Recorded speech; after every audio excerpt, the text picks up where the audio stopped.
This is Election Watch with me, Aina Raisa Kweo and Jerina Hoff. Join us as we bring you real-time results, experts, interviews, and also analysis of what is currently happening. If you cannot join us, you can absolutely make use of our chatbot. Our number is 085-785-6231, and on that number we provide you with all information regarding elections. We have results and opinions and so forth and so on. Jerin, how are you? Anna, thanks for having me again today. It feels like we're in the hot seat again, hey? Yeah. But I'm glad to see both our fingers have been marked and we've been able to cast our votes. I understand that there are still a number of polling stations that are open after they ran out of ballot papers last night, so we'll keep you updated as far as we can. Our correspondents are all over the country in all regions, and they will be bringing us updates throughout. So as soon as we get updates from them, we'll bring updates to you. All right, tell us a little bit about your experience with voting before we get into the actual results and the conversation today. Okay, so I started off at 7 o'clock yesterday morning at the Lady Buhamba, and then by 11 o'clock I saw, I've got to come into the office. And I thought, okay, we haven't really progressed much. So my husband came to take over my spot, and then he carried on standing there until when after our shoot at 4 o'clock. I went back, and then you will not believe it, we finally got voted at 10 o'clock. So it was a long, frustrating process, but I must tell you, it feels like you've made friends for life standing there in the election rows. Shared food. I must say that one thing that has really brought us together is this election, because we really connected, we made new friends, we shared food, we shared laughter, or we shared our grievances together, and so forth and so on. Now, when we are talking about grievances, thousands of Namibians have expressed dissatisfaction with, of course, ECN and how they conducted this election. Is this dissatisfaction, is this anger justified? Well, from my personal experience, definitely. And if I look at my colleagues around me, so often the presiding officers will be there and they say, oh no, everything's running smoothly, but the fact that it takes so long to get one person through the whole process is extremely frustrating. But it was encouraging to see that in spite of the frustration, it's not like people left. They stood their ground and they waited there to take their chance. I mean, late last night we saw in one of our groups, they were only expecting to have the result or the voting finished at Samora Machel at about 5 a.m. And even from the regions, we've heard ballot papers were still carted along. So this morning, people that haven't voted are still getting the opportunity to do so. I think Toivo might have touched on it earlier, where he said we just haven't received any info from the ECN yet until what time the polling stations can be open. So that is also a source of frustration, because you don't know how long this whole process is still going to be allowed, how long it's going to take place. And then along with that, people tend to get suspicious, because what's being rigged? What's being watched? Is it going to be a true account of what the votes were? So there are a lot of ifs, but they have a media conference now at 12 o'clock. So we're hoping to get to see the an outcome. update. Yes. Okay. Before this meeting that is happening right now, did ECN say that the voting can continue beyond the time frame? Yes. So late last night, I mean, it was at 9 o'clock, and the lines were still long at many polling stations. Then suddenly they sent out an email that said, yes, please continue, the voting or the polling stations can stay open. But by then, many people were already under the impression that, oh, I can only be in the row until 9 o'clock and I won't be able to continue thereafter. And yet, I mean, hundreds of, even there where I was, there were literally hundreds of people still waiting to be counted. So I'm not sure what time they got finished, but I saw colleagues and friends, 1:30 this morning, still posting that it was well worth it, but now they're going for their midnight snack because they are finally done. So it's, I almost want to say at this stage it's a wait and see. Like I also said, our colleagues are out in the regions and they are watching the situation closely. And through that, we also want to bring our viewers and the voting public out there an update about how things are progressing and what the feeling is and the sentiment is on the ground. But once again, the voters themselves seem excited, and they are saying, listen, it doesn't matter what happens here now, we are definitely going to vote. I mean, there's definitely an appetite for voting. I mean, people really want to have their voice heard, if you will call it like that. But Jerin, correct me if I'm wrong. Whose mandate is it to extend the voting period? Is it ECN's or is it solely the president? Because the president has not said anything. So no, I'm just wondering. we must remember that the ECN commissioners are actually appointed by the president, and that goes to Parliament.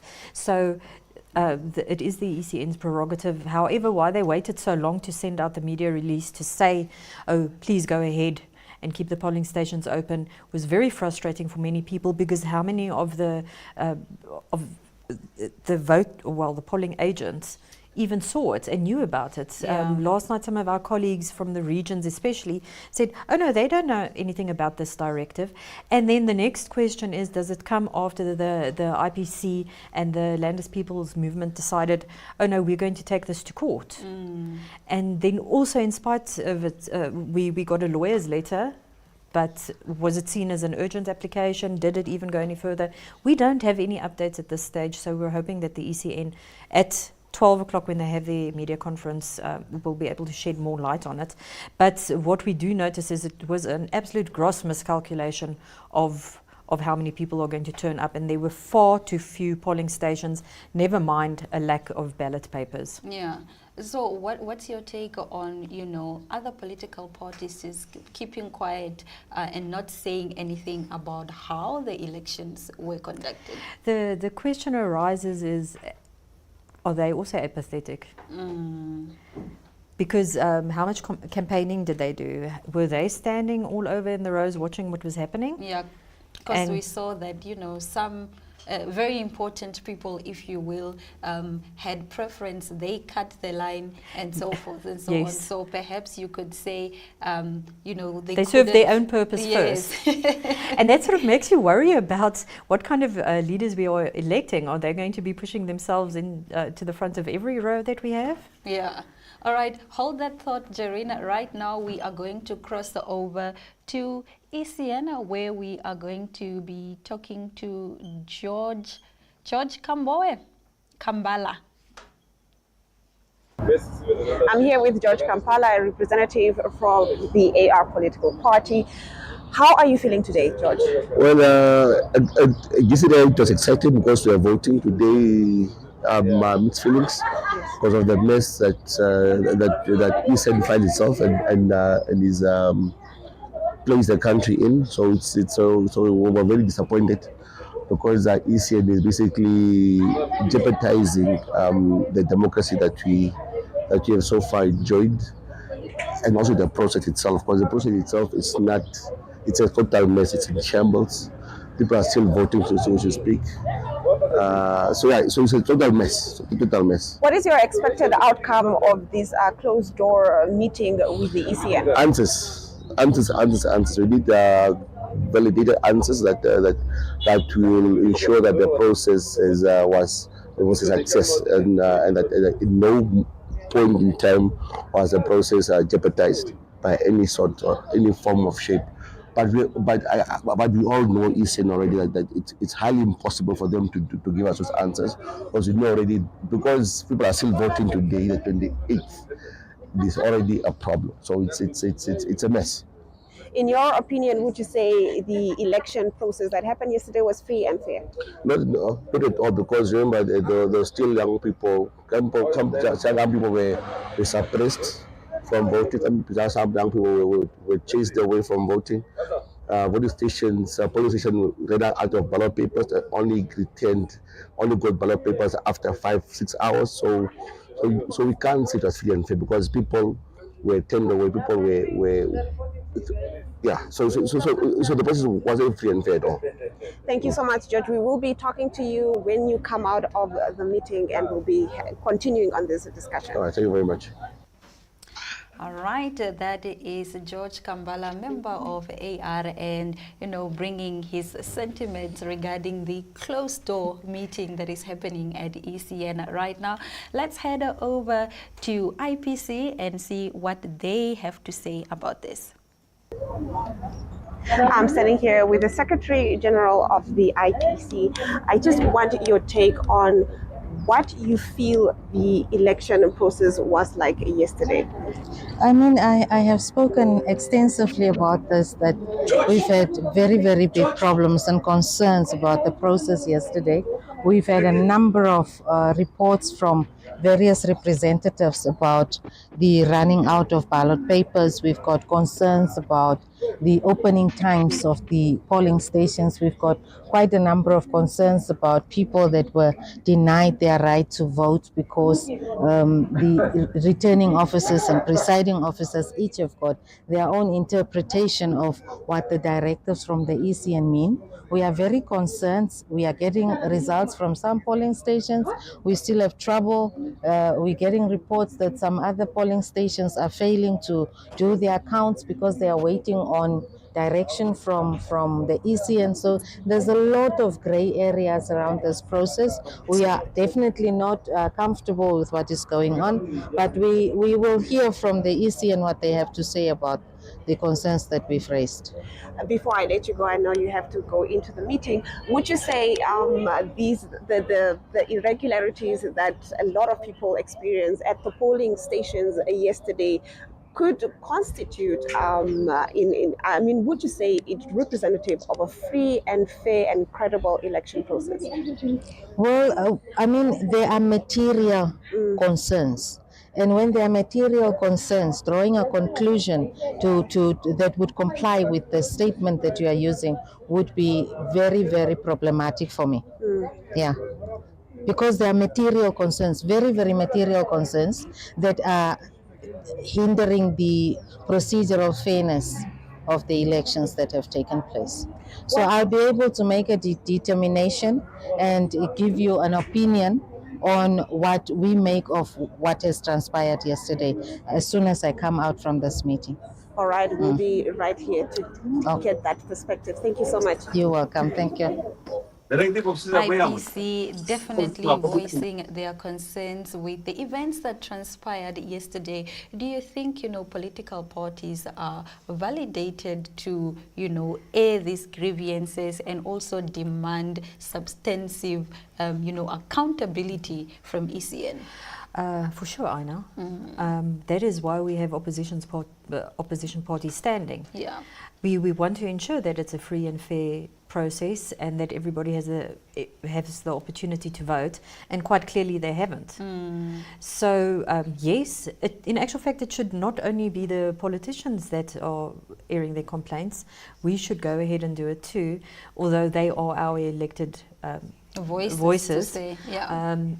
But it's complaints that are heard all over. Yeah. And you are immediately aware that there are irregularities, and like I said earlier, you are very suspicious of what any outcome might be, particularly based on how things have changed in so many countries this year based on the elections. I mean, it was a record amount of countries that voted and went to the polls this year, and in so many cases there was just a complete change of government. Yeah. Sometimes very surprising. Now, I'm not saying that will happen here, but it definitely does make you question. It does happen. Yeah, it does happen, and it can happen. Yeah. And we need to be wary and aware. And also prepared for if it does happen here.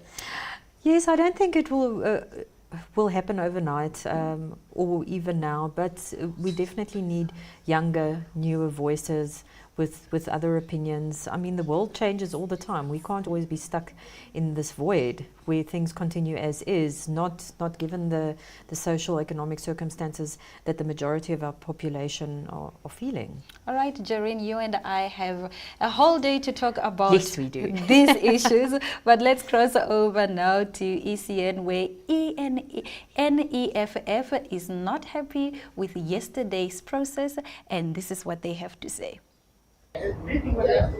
I'm joined now by a representative from the NEFF. Hi, how are you feeling today? I am surviving, I could say, yes. Thank you. Yeah, what's your general feeling towards yesterday's election process? Just like we stated in the beginning, that ECN was definitely not ready for this election.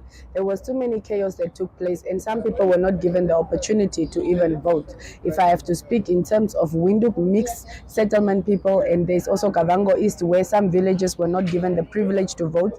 Really, if we can just put everything at hold and have to sit back and actually replan this, I would trust that it's the best way to do that, because this election was not free and fair, because not everybody got the opportunity to actually vote as they will to. It was a very frustrating period for everybody. Would you consider yesterday's elections free and fair? No, not at all.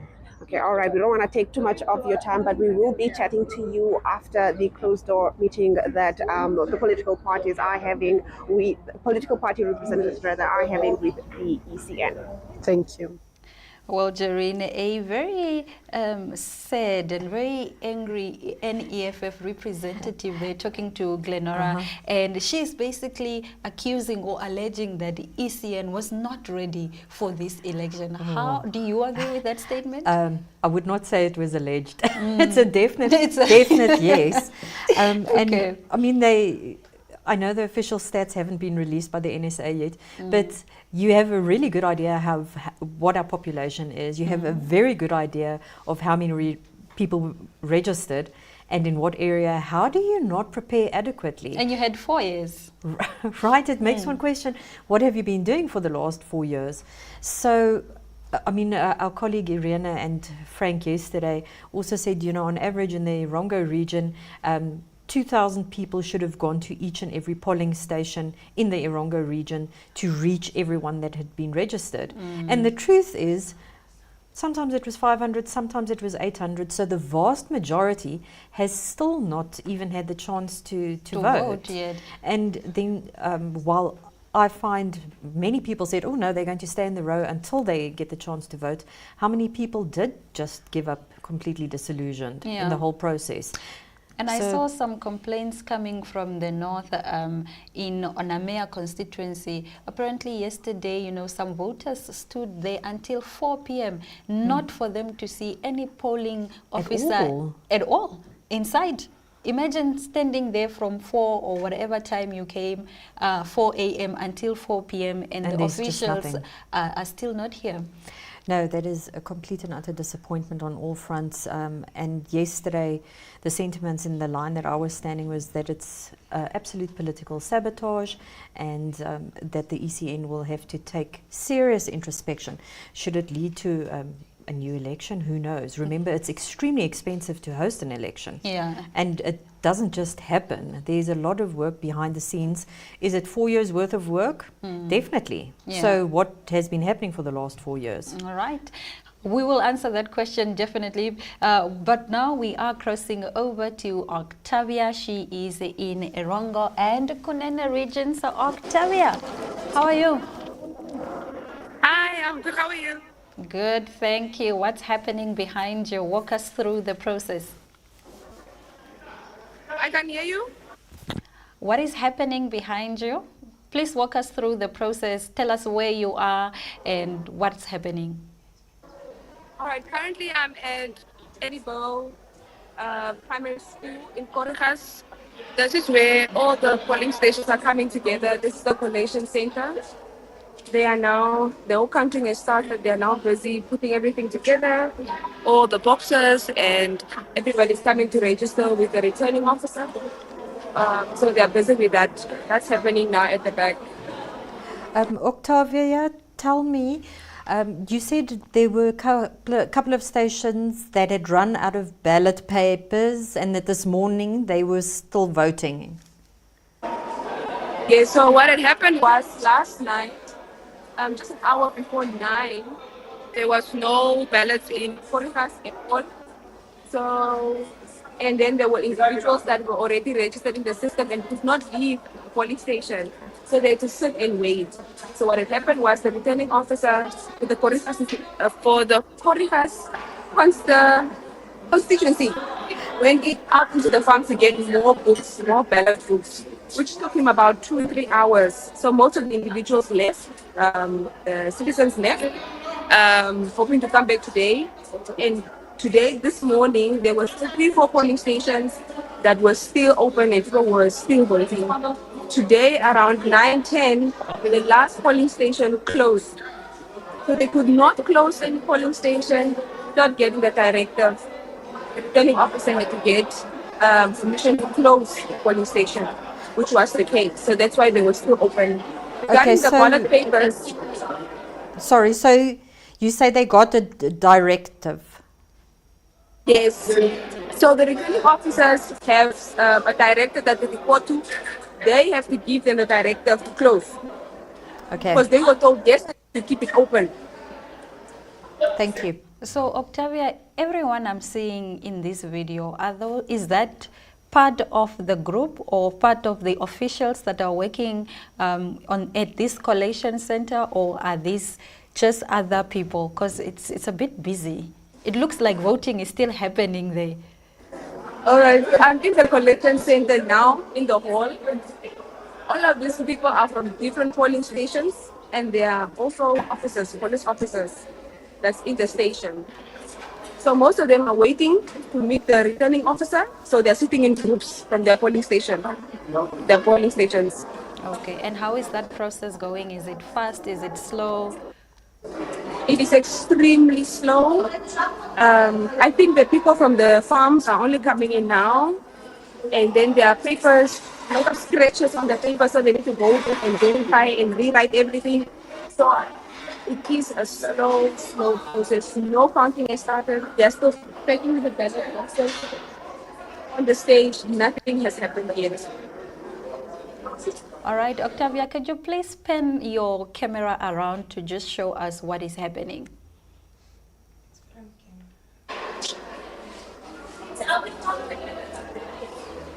All right, Octavia, thank you so much for joining us. And thank you for bringing us those visuals. All right. All right, that was Octavia, and Octavia is in the Erongo region, bringing us conversations. She's basically just saying that everyone is now waiting for the returning officer so that they can start the counting process. Yes, and as she says, it's extremely frustrating and extremely slow because a lot of the ballot boxes are coming from far distances. So all we can hope now is that the results do come in quickly and that everybody that still had to vote this morning gets the opportunity to add their vote to the tally. Yeah, and right now we are still going to have one more conversation with Aldo Horner in the Ochonjo Lupa region. Aldo.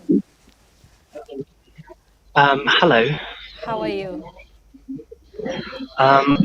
I'm well, and you? I am currently at the Chumep Oshikoto Regional Council at the Collation Center for this region. At this moment, for all of the Chumep, Grootfontein, and Utavi regions, all of their ballots have been sent to the collation centers, and it is being counted there.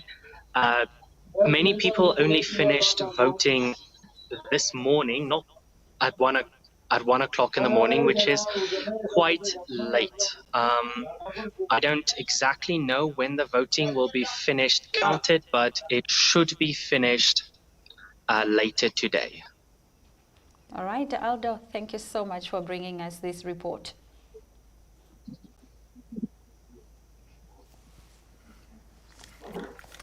That is Aldo. So Aldo is saying that, people only finished voting at 1 o'clock last night. Let's talk about safety concerns with the Namibian citizens. Should there have been possibly safety measures in place just to ensure that everyone is safe? I mean, you can't go home at 1 o'clock. Some people were possibly walking back home. Those who are lucky enough had transport, but it's not an ideal situation. No, definitely not. Last night at the polling station, the police were there for a very short while. But it seemed to us that they caused more consternation because we had our own system going. And then they came to change and chop and change, and that actually created a lot of conflict. But that was at the station, that was at the polling station, and that was only one, and there were only 3. So you can imagine what it is like at all the polling stations across the country. I saw some social media comments, you know, some people got robbed, you know, their cars were broken into because they were, you know, in the queue. It's yes, and isn't that just a sad and sorry state of the situation? It's a sad I mean, situation. this is exactly what we don't want in Namibia. Yeah. We are a peaceful country and a peace-loving country, and when something like that happens, then you feel absolutely violated. And you were doing your democratic right, and someone else has just stripped it away from you. It's just not acceptable. Yeah. Jarina, I want us to talk about, you know, the possibility of a runoff. Let's get back to results because this show is about results. Let's talk about the possibility of a runoff. It looks like a close contest. Okay, and perhaps maybe before me and you discuss, we can just explain what a runoff. But it seems as though we would be needing to cross over to Aurelia, and then we can come and discuss this runoff. Aurelia, over to you. Yes. Hi, Aurelia. It seems as though Aurelia cannot hear us. Aurelia, are you there? I can't. Yes, We've take got it you. away. Hi. Yes, hi. Please take Can it you guys away. hear me? Yes, Yes. we can. Okay, as you guys can see, I am in Okanya. I at the center where they are busy counting. They are making sure the voters will count. They are just making sure, verifying everything. As you can see, they are up there. Wow, it's not a lot of people. The resigning officers are also here. People are busy returning the things, and others are busy counting. That's pretty much it. They say all results will be out by 3 o'clock. Okay. Wow. Aurelia, so tell us what happens after the counting is done. What happens? Excuse me? What will happen after the officials are done counting? Will the documents or the ballot papers be taken to Windhoek, or I don't know, what's the process, or will they be left there? I can't hear. You can't hear. So I'm saying, can you hear me now? Yeah, I think we are having internet connection issues, but maybe Jareen, you can walk us through this. So what happens? What is the process after people are done counting the votes? What happens to these votes? Do they go back to ECN? Are they maybe accompanied by the Namibian police? What happens? It's exactly as you say there. So everything all goes to collation centres. Then at most stations they will put up a sign that says, okay, so many votes were cast, this is what each party received, and then the ballot boxes will be transported. I'm hoping it's by police. Yeah. But yes, it all needs to come to the capital. Everything is gone through again, and then they tally the votes. So there are 2 verification processes, one at the collation center and then one at ECN. You see, it's a very complicated and long process, and I Yeah. can understand that people are tired and fatigue sets, and then of course there can always be miscalculations very easily. We had to laugh at one of the results that came in this morning because our our staff are taking photos at collation centres and at polling stations, where there were over 700 votes cast, but in the summary it said 11. 11, yes. So then you sort of wonder, oh my goodness, shame. But you must also imagine these poor officers have been at it for hours. And they also did not rest, since they were working overnight at some stations. And it's hot and it's uncomfortable. Yeah. And in Aurelio's case, from Okahanya, at 10 o'clock on Tuesday evening, or Tuesday night, there were still some of the polling stations that hadn't received any of the machinery, the ballot boxes, nothing. So it's sort of done very slap-bangy, and then once again, it undermines the whole process. Yeah. So, I mean, you saw for yourself there's hardly anyone there. Yes. And Okahanya also falls under Otjozondjupa, so and there are many farming communities, there were many polling stations, so there's a lot still happening. I'm really actually a little disconcerted that there are so few, and honestly, 3 o'clock is in 2 hours, well, 2.5 hours. I don't see it happening. I wonder if they will be done. But coming back to our conversation about a runoff, let me explain what a runoff is. An election runoff occurs when no candidate in an election achieves the required threshold to win outright, typically more than 50% of the votes. The runoff is a second round of voting that ensures the winner has majority support. So here is how it works. Key features of a runoff: you must be eligible. Only the top 2 candidates from the initial election proceeds to the runoff, eliminating other contenders.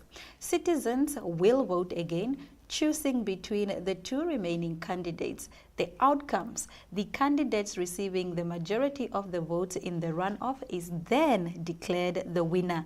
The purpose of this whole runoff is the system to ensure that the elected candidate has broader support among the electorate. Now, presidential election runoffs are common in presidential systems with 2-round voting, such as in France or other African nations. These runoffs are used in cases where simply plurality isn't deemed sufficient, to legitimize the winner. So, for example, with our presidential elections right now, if no candidate achieves over 50% of the votes, the country will then hold a runoff between the 2 leading candidates to determine the winner. This then ensures that there is democratic legitimacy. This process also strengthens democratic representation, but can lead to additional cost and logistical efforts for organizing a second vote. Now, my question to you, Jereen, is seeing how things went in the first take with ECN, should the citizens trust ECN with a runoff? Are we going to, because you must remember now we only have 60 days. They had four years to prepare and still did not deliver. I know the chances of a runoff are high. Roland Brown from Cirrus Capital also recently made comments about that. So it could very easily happen. Yeah. Are they going to be able to pull it off? I should certainly hope so. I mean, the dry run showed them all their flaws. Yeah. If I say the dry run, it's actually sadly the real election. The real election. So I suspect it could very easily become that kind of situation. But one of my colleagues here in the office was just saying there's one of these memes going around that says Namibia is currently in labor. Within hopefully the next couple of days we'll know if it's a boy or a girl. Yeah. So I guess we will know. And this runoff is in 60 days. That's like next year, not far from here. Yes. And now we are in November, maybe Feb, March-ish. No, I don't. They can't do it much longer than that. Remember, 60 days. And remember that by the 21st of March, we must already know who our next president is going to be. Yes. Because then Dr. Ngola Mbumba's term comes to end. Yeah. So no, it's nerve-wracking times. But once again, voters are looking for change. Yeah. We'll get change either way. no matter who the winning party is, or the winning presidential election, or sorry, now I'm starting to lose all my words. We've been at this for hours and hours. So all we can say at this stage is let's wait and see. But in my opinion, I think we'll have a runoff. Let's wait and see. Now, Jareen, from the first 20 polling stations that we have received, we have observed that smaller party coalitions are now ahead of SWAPO. But we are still waiting for the results from the northern regions where SWAPO takes traditionally the stronghold. Yes, the stronghold. Will SWAPO require or acquire the 70% that it needs? At this stage, if we look at the results that we have received so far, it doesn't look like it. They seem to be lagging at 35%. Obviously, it's still very early days in terms of counting, but it's still going to be a lengthy process, and there is some speculation that SWAPO may have lost the majority in the Oshana region. But we'll have to once again, wait and see. We're waiting in anticipation. And the polling results are exactly SWAPO at 48% in 2024, while the opposition takes 62%. No, 52%. 52%. So you see, that's actually a clear indication already. Yeah. We've still got a while to go, but that sort of gives you food for thought. And I mean, the voting demographic has definitely changed, and we want to see change. It doesn't necessarily have to be another party, but things need to improve drastically. I mean, the country is in dire straits, and it's not, you can't just blame everything on the drought. I'll tell you what is improving currently. Our conversation, because we are crossing over to Elizabeth in the Commerce region, and she is going to give us an update on collation centers. Good morning. As you can see, that there's no one else left in the lines. No one else is voting anymore. Currently, the presiding officers here at the Moses Kairouweb constituency are busy counting. They are not allowed to leave their stations. No one is allowed to go in or out, but they let us know that they will give us a call the moment they're done with counting so that we can observe the results. Stay tuned. All right, thank you so much to Elizabeth for bringing us that report. Let's continue, our conversation, you and I, Jareen. What is the possibility of us having a coalition government? I mean, recently during the campaigns, I saw that NEFF members attended an IPC rally. Do you foresee those two parties coming together, perhaps? I think inherently there are too many differences between the NEFF and the IPC. But then look at South Africa. Yeah. They have this coalition going, and it seems, in terms of economics, it definitely helped the country. Because immediately Fitch and S&P had re-looked at what their status is in the economic global field. But for the smaller parties, I mean, if you look at all the parties that there were, they'll definitely have to look at coalitions, because otherwise they're just going to be a little drop in a big pond. And what good is that going to do anyone? Yeah. You do need a strong base to work from. Yeah. But keeping that in mind, they do also have to represent the people that voted for them. Yes. That is why they were voted for. And not lose themselves in this coalition. Jareen, hold that thought. Enzo is joining us right now from the Ochonjo-Dupa region. Enzo. Hi, Jareen. Thank you for having me. And I am here in Chivarongo at the Collation Center at 4 Primary School. Thus far, very few numbers have showed up from the polling stations. So far, the counting has not started yet. I understand that there is a delay at Okarundu Junior Secondary School. There is a confusion that they are trying to, of course, to sort out right there. And other polling stations have not yet showed up as of yet. So far, and also if you have to take a look at the Matako constituency in Okakarara, so far the counting has not yet started, and there is also a delay at the Okakarara Secondary School. where the machine is not properly functioning. So of course we will keep bringing you these updates from the collation center here in Chivarongo as more polling stations show up. And of course we did catch up with a returning officer that said that they will of course start later in the afternoon, where we can come together and of course get the absolute full result here in the Otonozupa region. Stay tuned as Namibia decides. Enzo, I'd like to hear from you. You said earlier this morning that Okakarara had also run out of ballot papers, so there were a lot of people still voting this morning? Yes, that's correct, Jerin. I did speak to the presiding officer at the Okakara Secondary School. He did inform me that there were a lot of people that still wanted to vote, and they had run out of their ballot paper, and then a car had to quickly go around to get some more ballot papers, and then the situation was actually handled properly, and then people did vote, and that was after 1 o'clock in the morning. So you didn't get any more information on what the confusion was at that one polling station?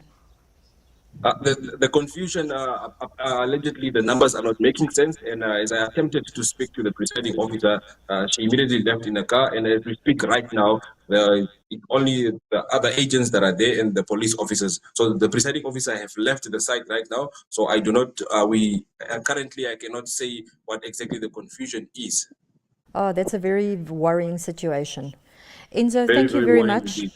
Please keep us posted. Thank you. That is a worrying situation indeed, Jerin, because if you're saying that the numbers are not making sense, how do you rectify these numbers? Because we are solely relying on these numbers. It's a very scary thought, because are the polling officers so exhausted that they can't count properly anymore, or are they confused? And then, I'm sorry, the presiding officer running away, that is just not the way to go. Face the challenges head on. Face your challenges. I mean, you are in control of this. You have been trained to do this. Why are you not answering the questions? And what made the presiding officer conclude that these numbers are not making sense? Well, thankfully, or maybe we should be thankful that she said, okay, this is not making sense. Let's recalculate and regroup. The thing is, though, it is still taking a lot of time to get all these ballot boxes to the collation center. And as you saw now, Enzo said it's trickling in at a very slow pace. I mean, we do know our regions are massive, but I don't think it should be taking this long. It's once again is a worrying situation and a state of affairs. But in the meantime, we'll just have to. Some stations are finishing at 3, some are only starting at 3. And we just have to be patient. I think that's where we are, and that's where we should be at this particular juncture. Well, I mean, we were taking side bets on when we think the results would start coming in, and my bet is Monday, which is still quite a distance away. So I hope to be proved wrong. How do we mitigate, how do we solve this thing of numbers not making sense? Because ultimately, we are relying on the numbers to make sense today. Look, I mean, it does go through a whole process again, but in my view, they have to start counting again. Or put it in piles of 10, 10, 10. Maybe that's easier to go. I'm glad I'm not the one counting, because honestly, numbers and I don't make much sense together. But I mean, this is serious stuff. Here you can't play around, because you're literally playing around with the country's future. You don't want to mess this up. You don't want to mess this up. Speaking of mess this up, you know, the ICT Minister, Emma Theophilis, spoke out against ECN earlier this morning. Yes, she and did. This is what she said. The logistical challenges of the ECN Namibia has really dampened the upbeat mood we voters had in this historic election. ECN is an independent body, and I am a voter like everyone else. This PSA is for those who confuse ECN with the government or ECN with SWAPO. Again, for those who might not know, the ECN commissioners are appointed by the president and appointed in parliament, where all political parties are represented. We are all aggrieved and affected by these logistical challenges and poor communication from the Commission. So what's your take on this statement? Because yes, there is a lot of confusion. Some people think it's SWAPO's fault that ECN is behaving like this. Some people are saying they are working together. There's a lot going on. Yeah. Yes, it's not helping conspiracy theorists a lot at all. I have to agree with our Honourable Minister. I mean, she is also our Minister in the media industry. Yeah. And she's young and she's dynamic, and I couldn't agree with her anymore. Yeah. But yes, it is important to make clear that these are two completely independent bodies. And we are all affected. We are all Yes. suffering. It's not we are fine and you are No. suffering. All of us are affected by this. Yes, I would be interested to know if she stood in a long row or if she also got preferential treatment. That she doesn't mention, but she Yeah. did say that she was standing in the rows as well, Yeah. and she heard people's displeasure or the excitement. And like she also said, you know, people were excited. It just sort of dampens the spirit if everything takes so long. Yeah. So, Jareen, I think we can all conclude that everyone is dissatisfied with the ECN. So how can we as Namibians, apart from just having conversation on our WhatsApp groups, on Twitter, at the Shebeens, how can we air our grievances with the way ECN has conducted this electoral process? Well, I think the way that we're doing it now is good. Remember, social media spreads, well, sadly, a lot of disinformation as well, but a lot of information too. I mean, we saw yesterday while we were here at the office, one of our colleagues quickly sent a message and she said, oh, go to SOS Children's Village because at the moment there are fewer people. And then you can share the news and then suddenly people know, okay, we can stop standing in this row and we can head to another row, and we are willing to help there as well. There were a lot of comments last night as well. I mean, we were opposite the hospital, so every now and then there was a patient that was wheeled over, and the consensus was that people that are in hospitals, patients, older people, and then those that are essential service, including your nurses, doctors, police, military forces, and so on. And I'd like to include the media in that. We did actually ask for the ECN for that as well, so that we can dedicate our time on voting day to these pertinent issues, that there's separate votes for them. Yeah. It causes a lot of frustration if you think you're in the front of the row and suddenly a bus load of pensioners are carted along, or a whole floor of nurses come to vote, because it inevitably delays the process. And I saw yesterday there was a lot of dissatisfaction with that. But the reality is nurses and doctors are essential services. Yeah. And they have the right to vote. Yeah. And they should also get the chance to do it, but perhaps the ECN should really look into doing that on a separate day. And if they are afraid about releasing results too early, then don't release it. Yeah. Just keep it under lock and key. And until you're sure. Yes, exactly. Right. And the pensioners especially as well. I mean, it is extremely frustrating, and I know if we all live to long, happy lives, we're also going to hit 60 and then also want to take the chance to go and stand in the old people's line. Yeah. Then at least we'll know we can do it a little earlier. Now, Jareen, let's quickly cross over to Leandre Moore. She's in Erongo. Leandre. Hi. How are you doing? We're good. We're good. Well, Good. I It's the love final your stage. mood. I love your energy. You sound good. You sound happy. What's happening? Okay, so basically, like a lot of it was quite a lot of long queues yesterday here in Walfish Bay. So a lot of the urban and rural polling stations are still busy counting. They're still busy finalizing the last of the results. I'm currently now, what you're seeing on your screen, I'm here at the Lutheran Church Hall in Narrabul. This is the Walfish Bay Rural Coalition Center. So far, only the mobile stations have made their way here, and we're expecting more people to come along throughout the day. The other coalition center is stationed at Dainesig High School, which is for the Walfish Bay Urban. And just driving around the past hour, a lot of the urban polling stations are still also busy counting. They're still busy finalizing, and they are now in the process of just, pasting the results either against the door or in the window. Were there any significant problems that you experienced yesterday? The biggest one was, Jareen, is the fact that people flocked to the mobile polling stations. Especially, there was a big issue in Utusep yesterday morning. Basically, it was just a temporary mobile polling station that was set up there. And what happened is that obviously the Utusep residents were like, okay, this is our polling station, but people from Hoffish Bay flocked to that mobile polling station, and at the end of the day, a fight almost broke out, and people were like, no, we are the residents of this town or this area. We have to walk, we have to use donkey cars to come here. The rest, other people have cars to come and drive here, so let us just please vote. The exact same thing happened at the Walvish Bay Airport. After the staff were allowed to vote, people flocked again to the airport, and there was quite a big consternation there because the Special Reserve Force had to actually come in and actually take people out because they were bombarding through the doors.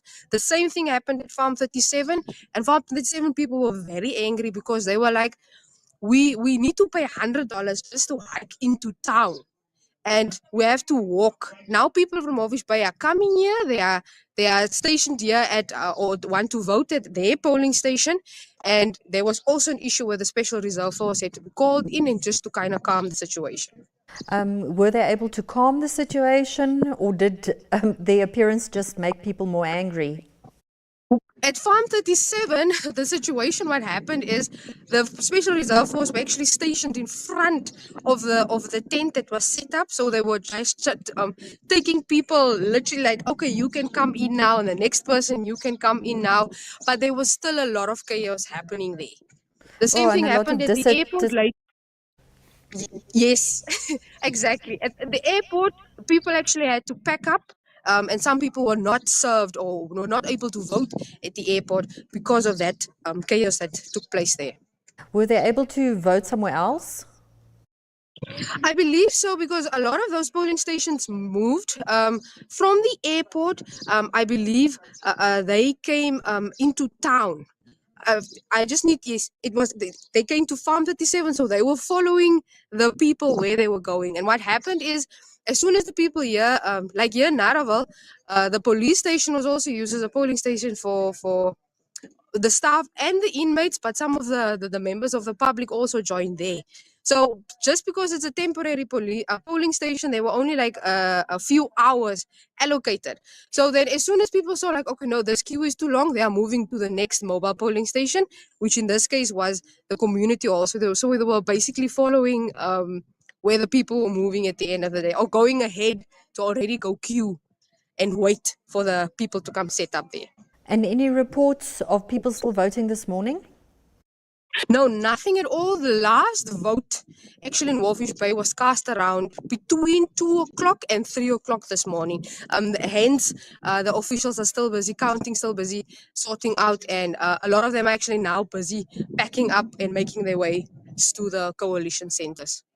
Okay, fantastic. Thanks for that update, Leah. Awesome. Thank you. Bye. These elections, there's so much going on. And speaking of so much going on, we do have a recent update of the polling results. SWAPO is now currently at 47%, while the oppositions are standing at 53%. So before we went to Leandra, we were talking about what we as a people can do to air our grievances against ECN, if any. The ECN does have an electoral act for themselves, which they abide with. It's the Electoral Act number 5 of 2014. And under that electoral act, there is Section 5 or Chapter 5. Under Chapter 5, they stipulate that if you have any grievances towards ECN, you can approach the ECN via what is called the Electoral Tribunal. At the Electoral Tribunal, they basically hear out your grievances and what you need to do for you to get your grievances Heard, heard yeah. rather, is you must first submit it in writing, and then you must have proof of what you are saying, substantial proof, and then you must make this submission within the stipulated time frame, and this time frame you can get it in the Electoral Act as well. And finally, you can also submit these grievances immediately after a decision that you're unhappy with has been made. Yeah. So I know, I think they're going to be inundated with complaints, and not just from the parties, but from the general public as well. Yes. Especially those who struggled to vote and who had to wait for new ballot papers and that kind of thing. So is everybody going to be heard? Probably not. Probably not. Sadly, because like you just said, it's there, Yeah. and we should use it. And like you said, it's also through the media. You can Yes. also use these channels to air your grievances. And then, but often it's just between people. You know, Yes. you always wonder, does it reach the right ears? Interestingly enough, last night while we were standing waiting to vote, there was a gentleman from the Ministry of Home Affairs and Immigration, and we had such an interesting conversation with him just about the situation of how many births have been registered, how many deaths have been registered, and he has it at his fingertips. He even knows how many people are undocumented at this stage, and the drives that they are going about to get everybody documents, especially vulnerable persons and children that want to go to school. So once again, that information can be used by the ECN to gauge our populace. Yes. And it feels to me they didn't do due diligence. They didn't use the resources that were available to them, and it created an epic failure. Yeah. And it doesn't just cost small change. I think our CEO said it's another half a mil. Yeah. No, sorry, I lie, 500 mil. I like how you corrected yourself. Sorry. No, half a mil lied. sounds cheap. You can't even buy a house with that. But yeah, 500 million. It's a lot of money. It's a lot of money. And we can't. I mean, that money can be so much better spent. Can you imagine how many schools you can build with that? How many hospitals? How many clinics? I mean, we've gone through all these conversations before. It's just, and it could have all been avoided. Yeah. Jareen, now that we spoke about, what could be done to express our dissatisfaction, maybe we can talk, maybe you can stretch on the importance of civic and voter education. We know what we are supposed to do, but do we know it well enough to be able to do it? So in my view, I do find that the ECN did go out of their way to educate people about voter education. I don't feel the political parties really came to the party. Their manifestos were late. They didn't comply. So if I look at print, if I listen to the radios, if you watch television, I find the ECN did do a good job of trying to educate people. Yeah. The question is, how did people apply what they heard? Was it effective? Was it effective? Or did they just think, oh, well, I'm going to vote and I'll just rock up at the poll and I don't know who is standing for what? So I feel what we should really do, and it's also just reinforcing again, make sure what your party stands for, and don't be afraid of change. Read up on what each of them wants to do and and hold them accountable as well. But the thing is, you can't hold someone else accountable if you didn't go to the trouble to vote. You have to say your say as well. So honestly, if you didn't vote, then you actually have no say about the state of the government, because you lost that benefit. All right, and somebody who has a say in all of this is definitely the Electoral Commission of Namibia, and this is an update from them. And you should just maintain peace and stability. That's all we do. We are not taking this building. At least not is a political party's building. For this moment. Our meeting is if at you 12 understand, please cooperate with us. Our meeting is at 12. Please. We have a But how come you allowed Shalingwa? How come you allowed Shalingwa? How come you allowed Shalingwa? We know who are the secretaries. Yes. You allow Sophia Shaniwa to go up, but then you are stopping them. Sophia is there. Why are you others? She said this is not party representative like me. It's not the first time. It's not the first time. No. She's there. Yeah. So please. It's not the first time. She is there. That's what we have just allow us. Sophia podcast so that you can now engage us. What are you saying? Oh, she's in the toilet. When we are talking, then allow us to go wherever we can. Exactly. Allow us to go wherever we can. Yeah, are we being denied our right? Are we now? If that is the case, it's fine. Yeah, no. Why are you free access and not us? You own this building. You have an office here. And the police. No. You are going to kill us. You are going to kill us. We are in the lobby. This is not safe.